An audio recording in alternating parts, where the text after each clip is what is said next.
following is a production of DallasCowboys.com and the Dallas Cowboys Football Club. How about them Cowboys? This is Mick Shots, streaming live on DallasCowboys.com and the official Dallas Cowboys app. Now, here are Bill Jones, Everson Walls, and Mickey Spagnola. And it is time for another edition of Mick Shots on a Thursday here inside the SWBC podcast studio at Ford Center at the Star in Frisco. Bill Jones with Mickey Spagnola wearing his cowboy blue today. That's royal blue. It's kind of Kansas City Royals blue, isn't it? And Everson Walls joins us. Hello, Everson. Hello, Bill. How are you doing, sir? Doing very well, thank you. And Everson, we missed you yesterday. What did I miss while I was gone? Yeah, we had a few things to talk about yesterday, and we've got more of the same and then some to talk about today to set the scene here. Mickey just came from the practice field where he was listening to some of the interviews, post-practice interviews that are going on right now. Amari Cooper. Okay. We need a wireless mic. Yeah, so go you out go there out there and just put it down on the little stand and listen to what Dak has to say here and whenever he shows up. So Dak's about to talk to the media? He was supposed to. This is his day. I don't know what time, if he comes right away or if he showers first. So he's usually the last guy. Okay, all right. So So what have you heard so far from anybody? Has anyone had any play? What does the coach say? What's Coach McCarthy talking about? Did he explain himself? Did he talk about the untimeliness of this release? I mean, what was or it what might was have going been on in his head? Or it might have been very timely, by the way. Might have been. Yeah. Yep. Well, bring us up to speed, Mickey. What can you? Well, and we should point out that what has happened, as many of you probably know by now, what has happened since we last convened yesterday is that Jaylon Smith apparently has found a new NFL home very quickly, right, Mickey? Yes, he has. Looks like he's agreed to a one-year deal with the Green Bay Packers, and I would imagine from a financial standpoint, it doesn't have to be for all that much since the Cowboys have to honor his $7.2 million base salary. So I would imagine it's a veteran minimum. Since it happened so fast, it didn't have to be much of a negotiation, right? Especially the veteran minimum for now just, 13 games. You don't have to pay for the whole season, too, by the way. So, so that took place. And, Mike McCarthy today did not want to talk anything more about it. And I'm sure they were just like, yeah, whatever, good for him. He was able to find a job or whatever. So he was pretty mum on that. Yesterday, Everson said that there were multiple factors on why they decided to release Jaylon Smith, and he didn't want to get into the factors, so that left it fair game for us to fill in the factors the best we thought we could. Well, let's go. Let's go. Let's just throw stuff up in the air and throw it up against the wall and let's see what sticks. How about it? Let's go. Let's start right now. Well, we did it yesterday, and you should have been listening, by the way. He was in transit. There's a thing called recordings, by the way. Right. So true. Yeah. So and I don't There's think a thing called Cowboys.com. Yes. Media. Click on media and then go to Mick Shots. You're so right. There you go. But I think that the quick review of it was number one. I think play on the field. Number two. They wanted to restructure his contract, especially next year, where he had a guarantee for $9.2 million against injury, meaning if he got injured at any point this year, and it carried over, and he wasn't good to go by the fifth day of the league year, he was guaranteed that base salary. And I think that's what they wanted to restructure and not take that chance, and I think he denied. And one thing I think we've learned when it comes down to dollars and cents with the Joneses, that's a pretty big deal. And then I think the other thing they looked at is, with Keanu Neal coming back and probably Micah Parsons playing more linebacker, the way he was playing and how they were using him, he was going to be linebacker 4 behind Leighton Vander Esch. So, and in some people's mind, they might have wound up being linebacker 5 behind Jabril Cox too. Right, and then the I was just going to say that, linebacker 6 behind Luke Gifford. And too. then the other thing, Everson, that I think they were looking at, and Mike kept saying big picture. Well, the big picture is they've got about a half dozen guys that'll be returning, or they want to return this 53-man roster. And there's going to be some roster shaving to make room for those guys. If you're not, playing or starting and you're not doing much special teams, you might be the one to eventually go anyway. So I think they just made the decision after a personnel meeting on Tuesday that, it was time to move on.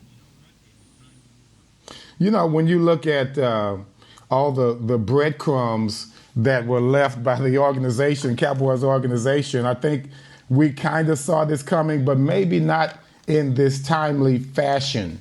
The draft itself, we drafted how many linebackers, guys? I mean, that should have let all the starting linebackers, those that are here, know, hey, we have some young talent here that is not only good, but they are multi-talented. You've got, we talked about having these hybrid type of players. You see a Jabril Cox, for some reason, that's the first person I thought about when I heard they let go of Jaylon. And so along with some of the video that was sent to me by some secret spy that just really exhibited just how incompetent at times that Jalen Smith was, and it was glaring incompetence. It wasn't just make a mistake here and there amongst making great plays.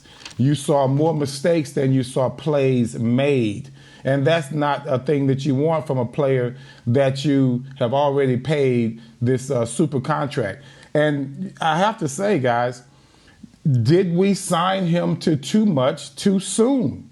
I know, Spags, you're going to talk about what the market dictates and what someone else could have swooped him up, and they saw him on the uptick as opposed to we're seeing him now on the downtick. You're going to say that that's what the market bared. But even when they signed him, I was very surprised that it was for so much and so soon. Well, he had the one good year, and I think they said, okay, it would behoove us to sign him early and probably for a lesser amount than if they waited another year or two when he really, continued on that track. Unfortunately, that didn't happen. And the other thing that, as we pointed out yesterday, everybody talks about his base salary this year, what they don't have to pay next year, but they forget to point out that there's going to be $6.8 million in dead money going into the cap that the Cowboys have to account to for next year. And then the other thing, and Everson, you probably can give us a kind of a different view on this than we might have.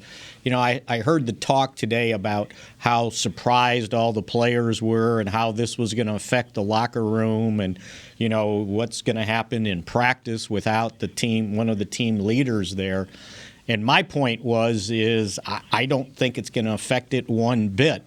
And if anybody watched the part of practice that we watched today, there was no one out there mourning, okay? They were having a very spirited practice, high energy, and so. So wait, are you saying "Ding Dong, the witch is dead"? No. The attitude? No. I'm not saying that. I'm just saying, I think from a player standpoint, I got to worry about myself, right? I got to make sure that I go out there and practice well.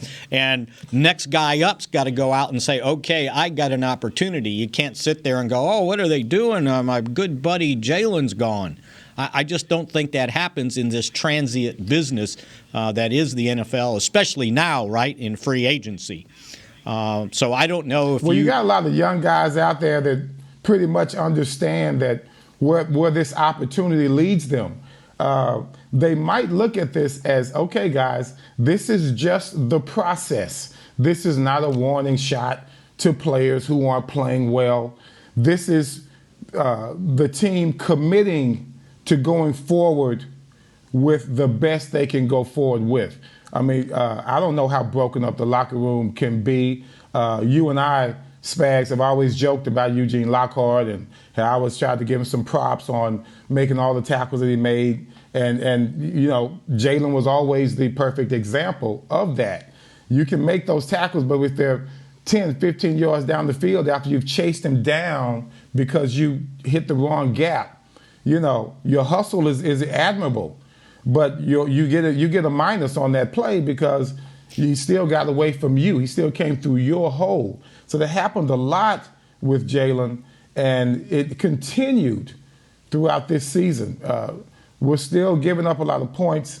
We're still decent against the run, but we could be even better when you take a look at some of the glaring mistakes that Jaylon. And I'm not putting it all on Jaylon. Trust me, I'm not doing that.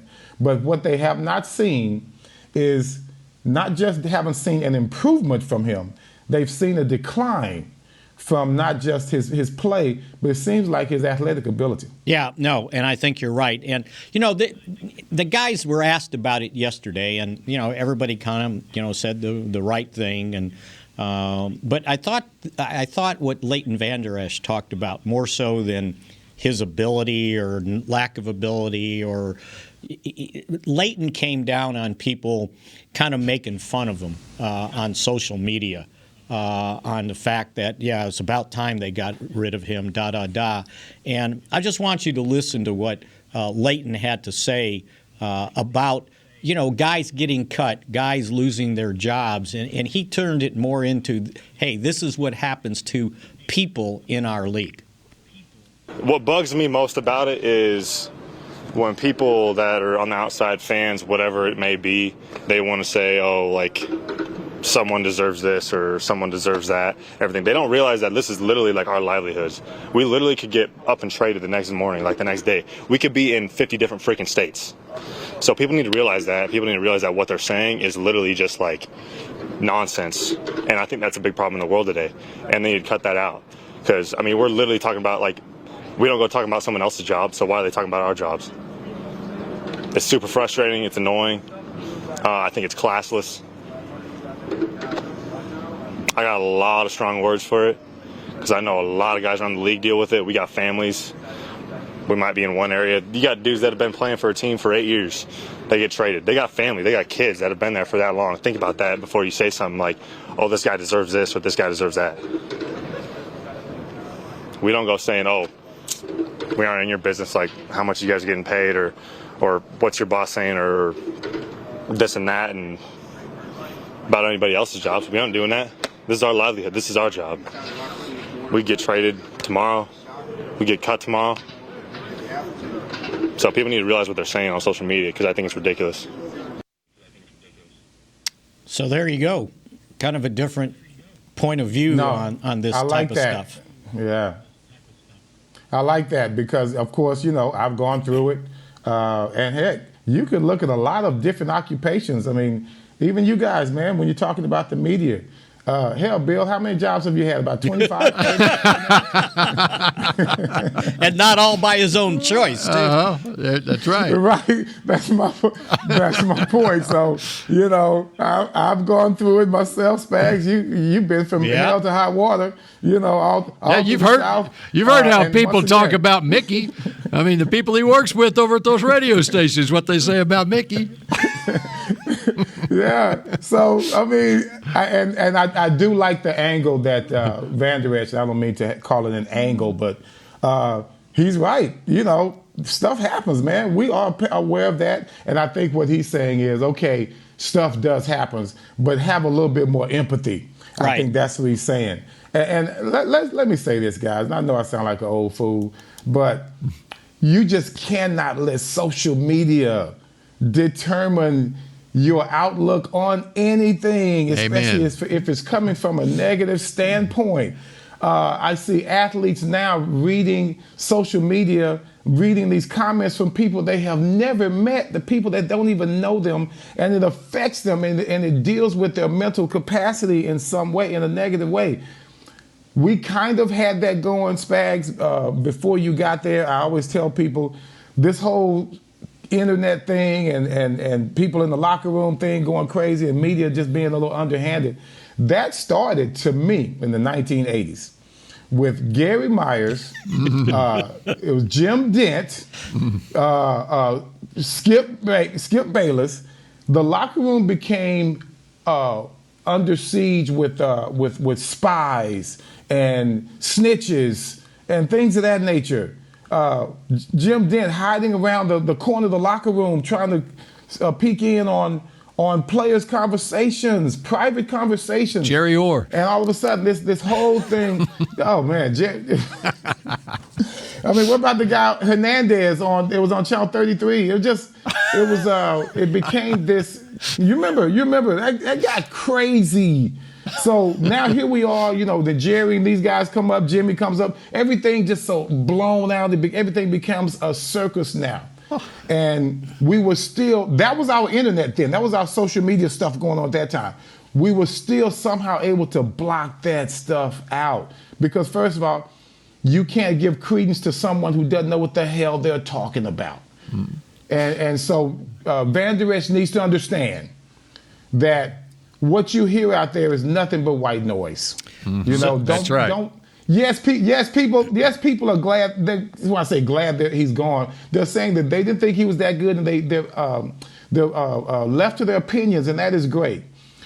But you can't let that determine what your outlook is on America itself or all your Cowboy sports fans. These are guys that are probably not even sports fans. They're probably guys. They're probably not even American. They probably don't even live here. They're probably some kind of. They got this all these crap going on. Yeah. So you don't know what's going on. I hate that hurts him like that because that's his buddy. That's his friend. He knows Jalen has family, and I really empathize with what he's saying, and I applaud him for that. But man, that's just life in the NFL. And don't all that other stuff that's going on, all that media stuff that's going on, not media stuff, but all the internet stuff and the comments and all that, stay away from that, man. Don't even read that crap because it has no value to what the Dallas Cowboys are doing and to Jalen's life itself. So let me give you one example before we have to hit a break here of what happens even in the newspaper business. So in 1991, you guys remember when the Dallas Times-Herald went out of business, and we found out the morning of the Cowboys game at Texas Stadium against the Saints. And it was basically, this is our last edition. We're going out of business. We've been bought out by the Dallas Times Morning News. And so basically we did our jobs.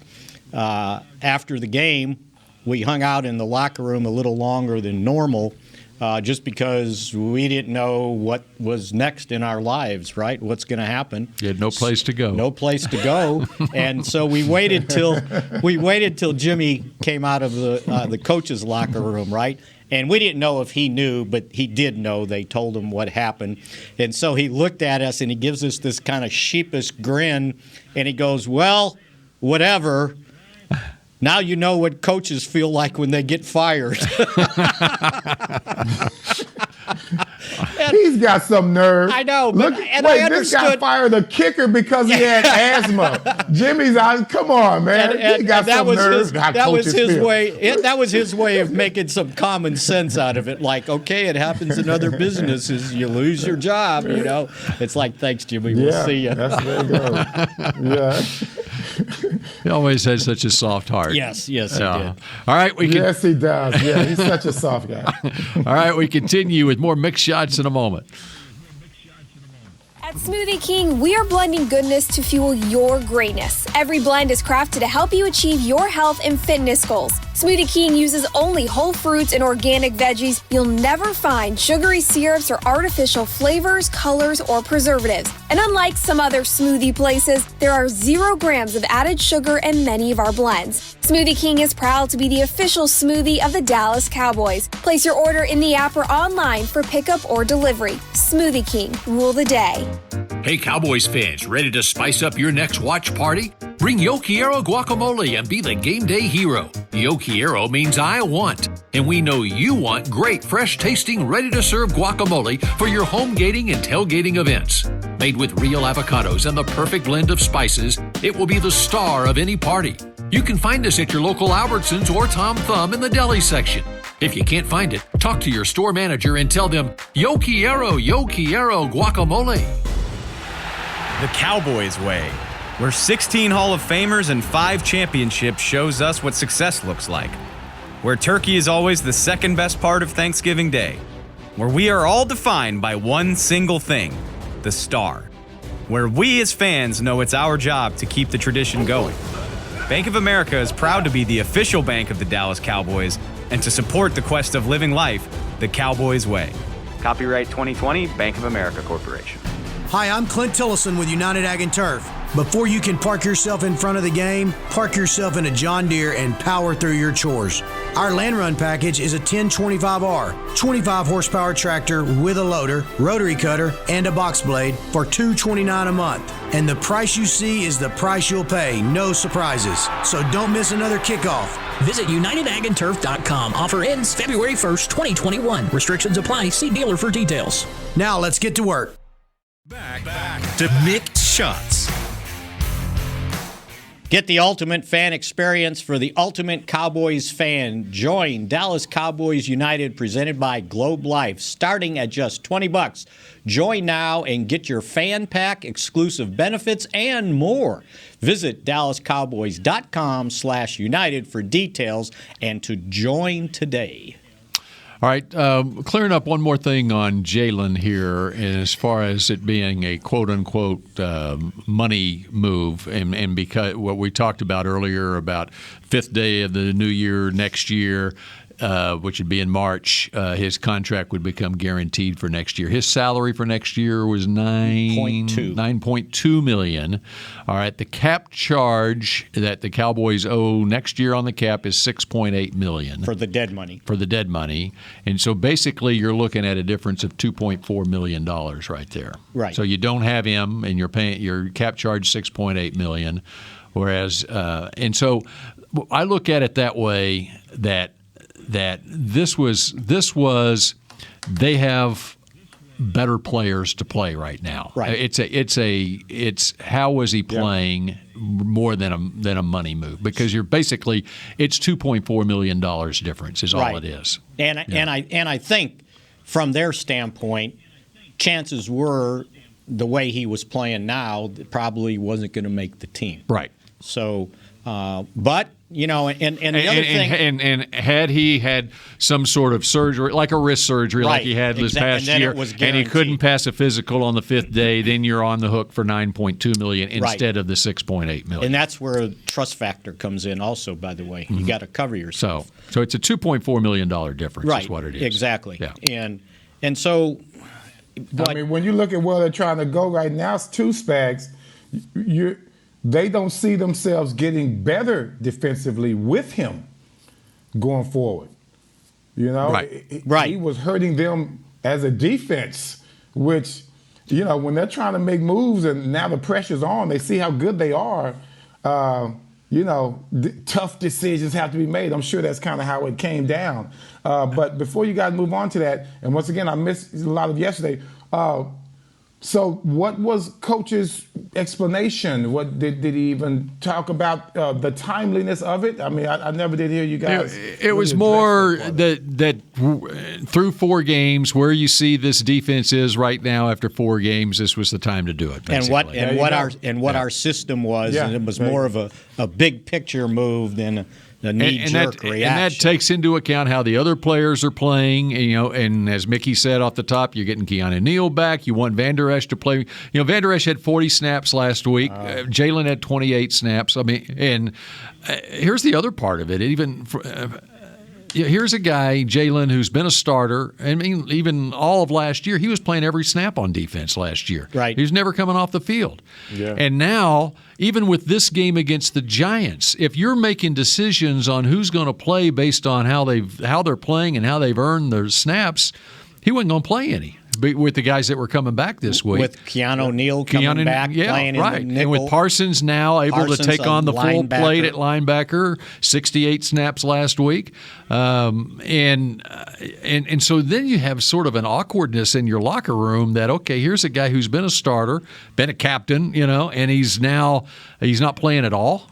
Especially when he's not contributing on special teams. Even he can be the best trooper in the world, best team guy in the world, but there's still a certain awkwardness with that in the locker room. No, absolutely. You have to know. Yeah, you have to know that with his lack of, you can see that the snaps were dwindling, like you guys were saying, and it leading into the attitude that you talked about, Spags, on the field.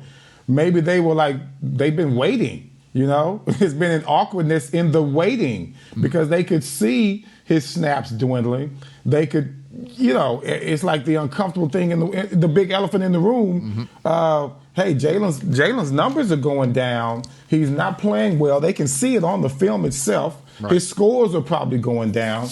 And once it was finally done, they're like, yeah, we could kind of see that coming. And really, no ridicule. It was just, yeah. That's right. And they gave him every opportunity, 4 games where, and with Neal out a couple of games, to see what you can do, and the film don't lie. So we move on, and let me give you a little update on the injuries the Cowboys were dealing with yesterday. They had, 3 guys that did not practice. We knew about Donovan Wilson not being ready to go. Ezekiel Elliott was given the day. He had a little bit of a sore knee. He said it got significantly better from Monday to Wednesday, but they gave him a day, and today he was actually out there in pads. I'm going to guess they're going to list him as limited, but he did a significant amount during the individual drills, and they said if all that went well, he would get into some team. And Amari Cooper was given a day yesterday, his hamstring, and basically he was talking today, and he was out there in pads, and I would imagine maybe limited. He didn't do every snap in team, but I bet he did enough. And then Dorrance Armstrong is still out, did not practice. Trayvon Diggs wasn't even on the injury report, so whatever that back tightness was must have loosened up in 2 days. So he's good to go. Kelvin Joseph working on the cord, so that was good to see, as was Cooper and Zeke during the special teams portion of practice. So from an injury standpoint, it looks like they're doing pretty good. And it's hard to tell with the Giants, you guys. They had 6 guys that didn't practice yesterday, but it was a walkthrough practice, so that was basically an estimation of what might or might not happen. But 4 of those guys were considered starters: Jabril Peppers, Sterling Shepard, Darius Slayton, and Andrew Thomas and Leonard Williams, so 5. So anyway, and what I've read about Andrew Thomas, he's coming around. He was the 4th pick in the draft last year. He was coming around at the end of last year. At the end of last year, and they're really pretty happy. And if we want to spend a little time on the Giants, I think the guy that's really come around is Daniel Jones. He obviously played his best game probably of his career against the Saints in what he did. He completed 28 of 40 passes for 402 yards. That was a career high. He averaged 10 yards an attempt and a quarterback rating of 108.5. So that was probably his best game. And then because he had a good game, that meant Jason Garrett had a good game as an offensive coordinator, right? Mr. Conservative. They were worried that Jason wasn't flamboyant enough with his play calls. And so they were kind of down on him. But I see in that game that he must have called a screen pass to Saquon Barkley that went for 54 yards. It was actually it was like a wheel route down the sideline. Okay. It was down the streaking down the sideline. Yeah, because he was getting credit for a screen that he threw. I assumed it was that, and then there was the 52-yarder to John Ross, I believe. So they had some very big plays in that game, and when you looked at Barkley. He had 126 yards from scrimmage against the Saints. They totaled 485, their most since 2017 for the Giants. So it looks like they're improving, and I think the point is don't let 1-3 record cloud your opinion of where the Giants are right now. Yeah, they're improving at 1-3. They're 1-3 with a bullet. Isn't that how they say it, guys? That's a good one. They could easily be 2-2 if a guy doesn't jump off sides on a field goal attempt by Washington a few weeks ago. And then you can also take into account the Atlanta game. They lost on a last-second field goal in that game, too. They had a lead and blew it in that game. And, in fact, I think Adoree Jackson dropped an interception, a potential interception that would have sealed the deal in that game, too. Right, so, yeah.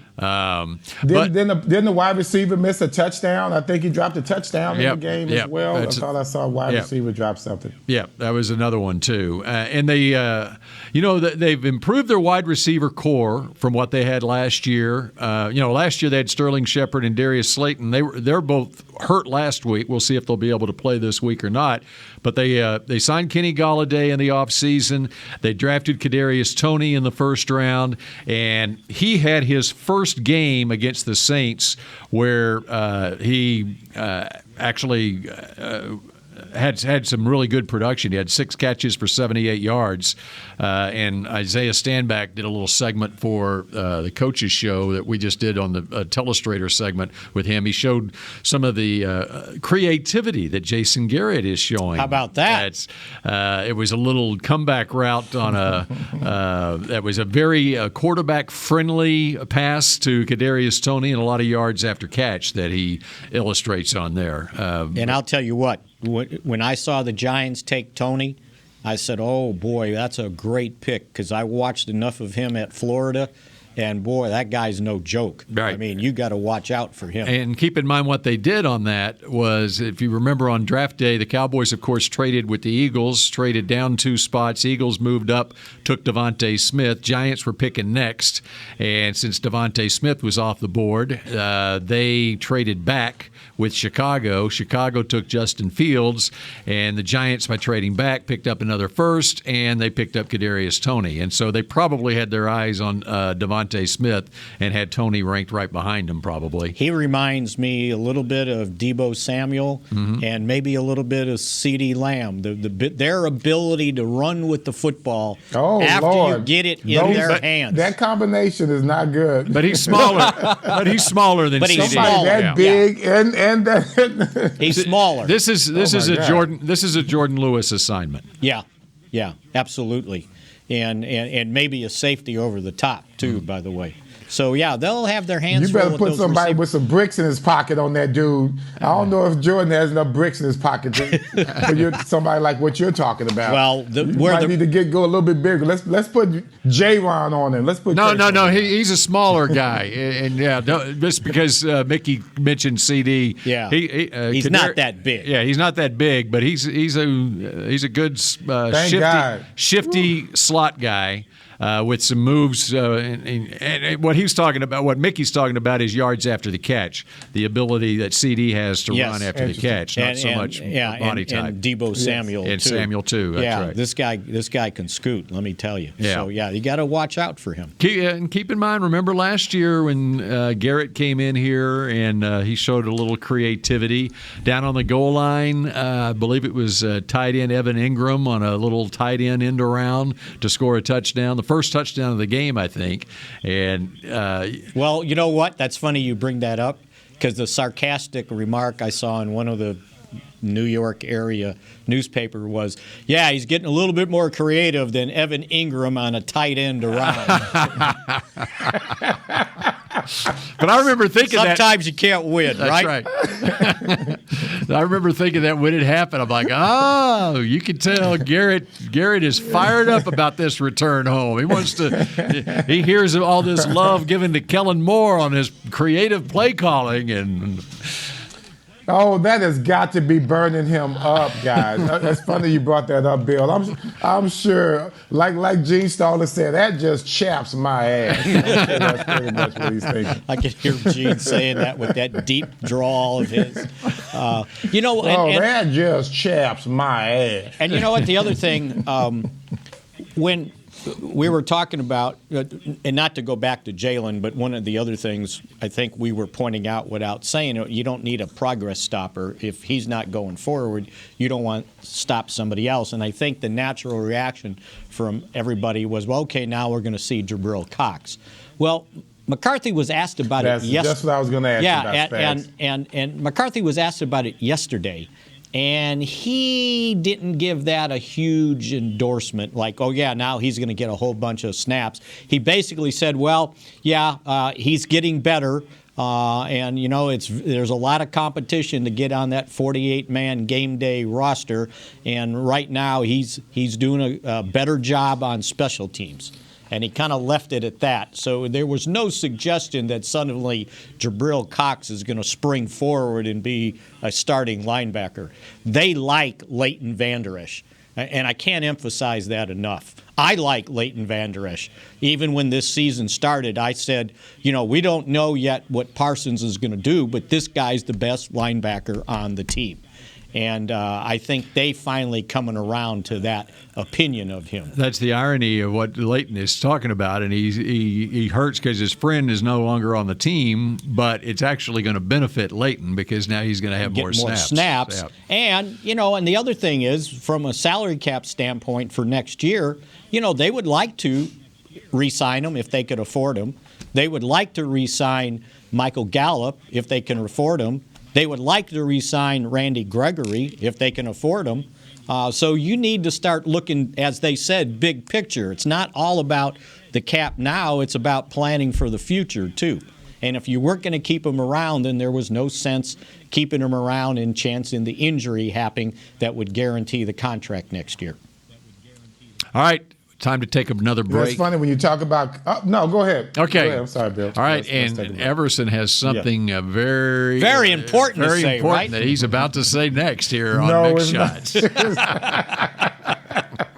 Honey, big news. Gary, are you okay? Oh, I'm not Gary anymore. I'm Jackie Flash. What? See, I want the latest smartphone, but the best deals are only for new customers. So, to get a new customer deal, I changed my name to Jackie Flash. Okay, but the best smartphone deals at AT&T are for everyone, new and existing customers. That's huge. Then guess who's getting a deal? Is it Jackie Flash? Jackie Flash.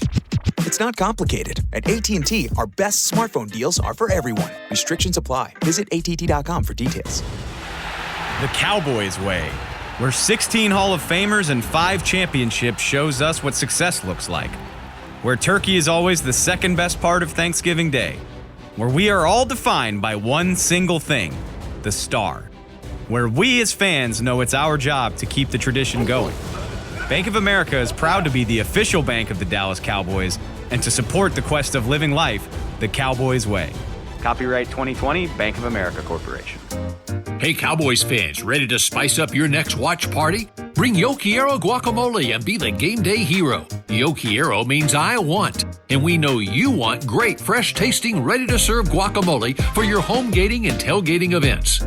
Made with real avocados and the perfect blend of spices, it will be the star of any party. You can find us at your local Albertsons or Tom Thumb in the deli section. If you can't find it, talk to your store manager and tell them, Yo Quiero guacamole.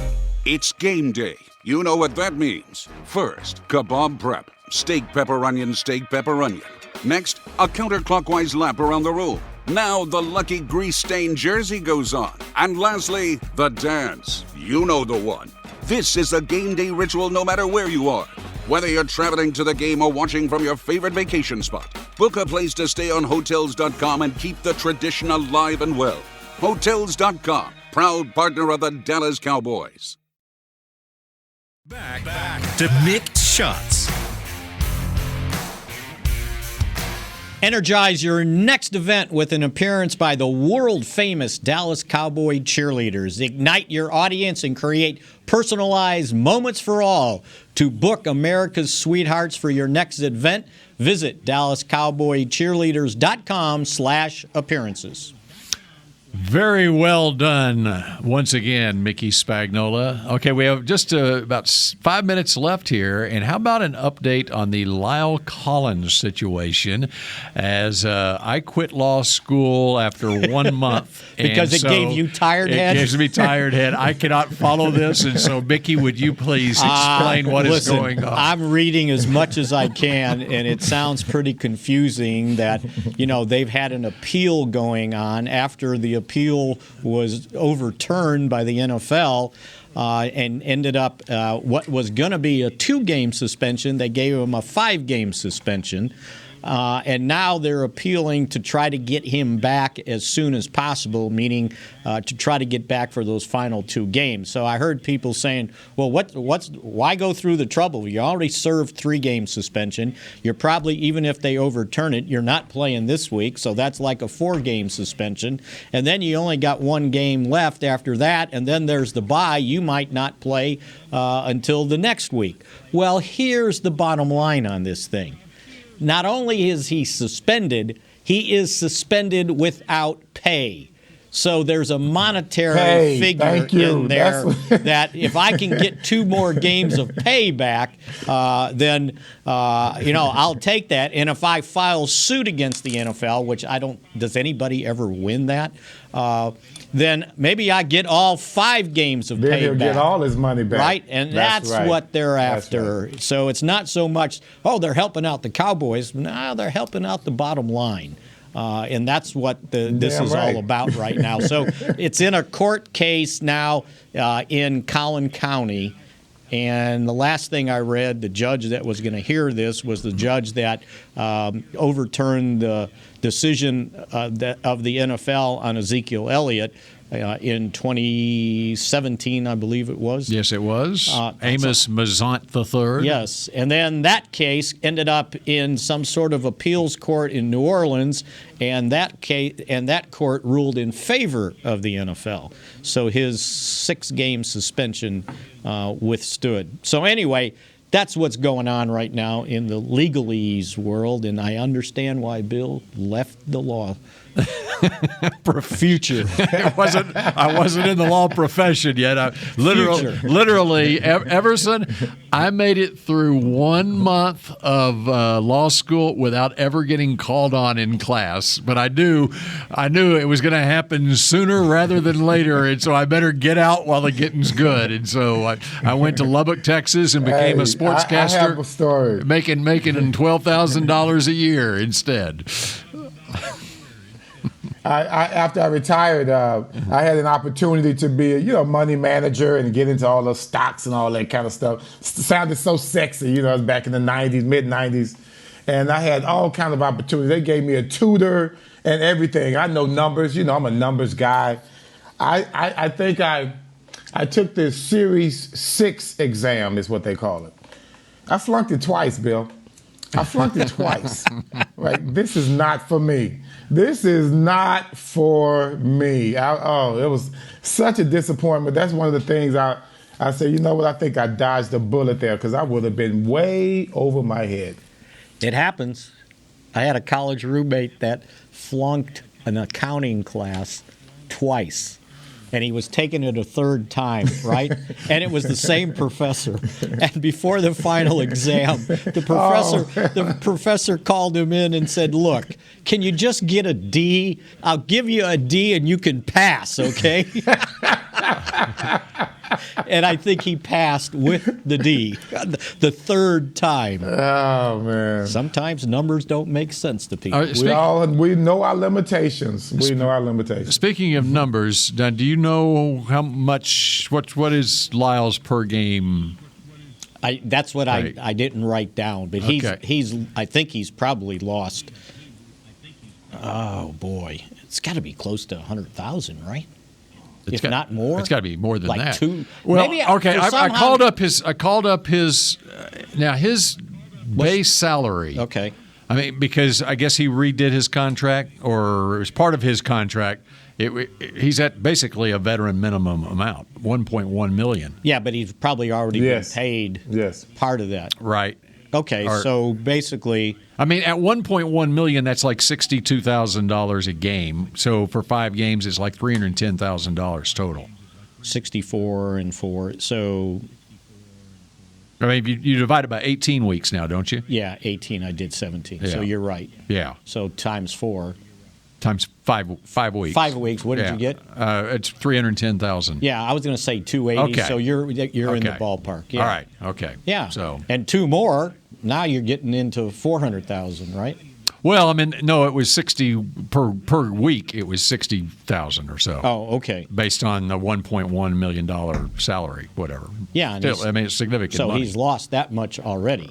Yeah. And you would have 2 more weeks to go. Yeah, no, that total was for a 5. Oh, you suspension. did 5. Yeah. Okay. Yeah. All right. So anyway, it's about 180,000 is what or close to 190,000 he's missed out on right now. Right. So. And anyway. it's still. That's so funny. He's a guy with that kind of talent, and he's kind of making like obviously minimum wage. So no, but he already got the signing he's not bonus. making big money. No, he already made the big money. He made the big money. The way the contract for salary cap purposes, the contract is where he's got his bonus money, and now the week to week he makes this. See, sometimes it's very profitable to restructure because you get your money ahead of time. That's right. Now, when did he restructure? It was last year, maybe. Okay. I don't think it was this year, was it? Okay, so I think it was last year. Or wasn't with this looming that we can, or maybe it we was can offset this year. some of this looming suspension here. Well, it's been looming since last year. Yeah, so there you go. So I'm not sure that was exactly when he added did it. incentive to go ahead and restructure. Yeah. Uh-oh. I mean, I see you, Bill. Unlike the rest of us that have to work for our money and then get paid. It's not like you need any incentive. They're offering. I mean, you're getting the money. You're just getting it up front now, and so you don't need any more incentive than that. Yeah, I'll go ahead and take that money up front. Yeah, absolutely. All right, we're out of time on this edition of Mick Shots. Tomorrow we're going to discuss maybe a little bit more on Dak returning to the scene of the injury with the New York Giants in town, the team he got hurt against, and it's going to be 1 year almost to the day. 365 is tomorrow, right? It's Sunday. No, Saturday, because Sunday or Monday. Sunday would be a year and a day, right? No, Monday would be the anniversary. No, it would be on the 11th. But if you're counting days, right? 364 days. 365. Okay, we'll figure that out by tomorrow at 1:30. Last Sunday counts. For our next edition. And Everson, we will see you tomorrow as well. And we missed you yesterday with your signature sign-off as we come back tomorrow for another edition of Mick Shots. Go Cowboys. Oh, we were waiting for it. This has been a production of DallasCowboys.com and the Dallas Cowboys Football Club. How about this, Cowboys? Yeah!